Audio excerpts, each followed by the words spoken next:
கூட்டமைப்புகளும் ஒரு பதிவை போகும். இன்னைக்கு எல்லாரும் ஒரு கல்லூரிக்கு மேற்பட்டவர்கள் போராட்ட களத்திற்கு வர வேண்டும் அப்படின்னு.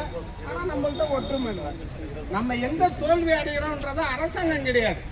அரசாங்கம் தெளிவா இருக்கு, ஆனா நம்ம தான் தெளிவு இல்லாம இருக்கிறோம். இத்தனை பட்டங்களை பெற்றது நமக்குள்ள இருக்கக்கூடிய சின்ன சின்ன ஈகோ தான் பிரச்சனை. அது அந்த சங்கம் இந்த சங்கம்னு சொல்லி இப்ப எல்லா சங்கமும் ஒண்ணு சேர்ந்த பிறகு இதுதான். போன தடவை எவ்வளவு பேர் வந்தோமோ சென்ற முறை இந்த